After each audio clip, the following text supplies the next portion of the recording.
തബല വായന കേൾവിയേക്കാൾ കൂടുതൽ കാഴ്ചയുടെ അനുഭവമാക്കി മാറ്റിയ ആളാണ് സാക്കിർ ഹുസൈൻ. സാക്കിർ ഹുസൈൻ്റെ ഗുരു എന്ന് പറയുന്നത് പിതാവ് ഉസ്താദ് അല്ലാരേഖ തന്നെയായിരുന്നു. സാക്കിർ ഹുസൈൻ ജനിച്ച ഉടനെ അപ്പൻ കാതിൽ ഓതിക്കൊടുത്തത് തബലയുടെ ചൊല്ലുകളായിരുന്നു. അതേക്കുറിച്ച് അല്ലാരേഖ പിന്നീട് പറഞ്ഞത്, സംഗീതം തന്നെയാണ് എൻ്റെ മതവും ജീവിതവും എന്നാണ്.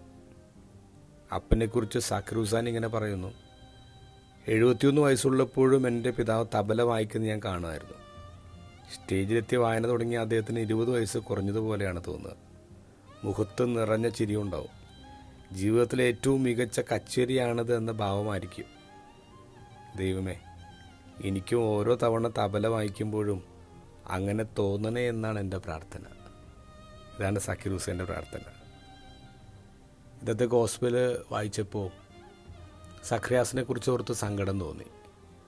കാരണം സഖറിയാസ് എത്രയോ വർഷങ്ങൾ അൾത്താരയിൽ ബലിയർപ്പിച്ച ആളാണ്, ദൈവത്തിന് ധൂപം അർപ്പിച്ച ആളാണ്. പക്ഷെ ജീവിതത്തിൽ നിരാശ വന്നിട്ടുണ്ട്.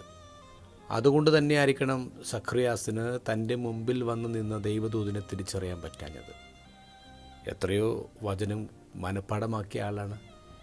എന്നിട്ട് വചനത്തിൽ എന്തോരോ ഉദാഹരണങ്ങളുണ്ട് വാർദ്ധക്യ സമയത്ത് ദൈവം കുഞ്ഞുങ്ങളെ കൊടുത്തത്.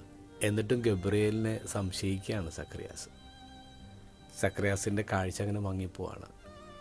എനിക്ക് തോന്നുന്നു ബലിയർപ്പിക്കുന്ന ഓരോ വൈദികരിലും സഖറിയാസ് ഉണ്ട്. ആൾത്താരയ്ക്കും സക്രാരിക്കും ഇടയിൽ വലിയ ദൂരമൊന്നുമില്ല. പക്ഷെ അതിനിടയിൽ നിന്ന് എല്ലാ ദിവസവും ബലിയർപ്പിക്കുന്ന ഞാൻ സക്രാരിയിൽ നിന്നും വളരെ ദൂരത്തായി പോകുന്നുണ്ടെന്ന് തോന്നുന്നു. ഇന്ന് ഞാൻ പ്രാർത്ഥിക്കുന്നത് സാക്കിർ ഹുസൈൻ്റെ പ്രാർത്ഥനയാണ്. ദൈവമേ, ഓരോ തവണ ഞാൻ ബലിയർപ്പിക്കുമ്പോഴും ജീവിതത്തിലെ ഏറ്റവും മികച്ച ബലിയാണത് എന്ന് തോന്നണേ എന്നാണ് എൻ്റെ പ്രാർത്ഥന.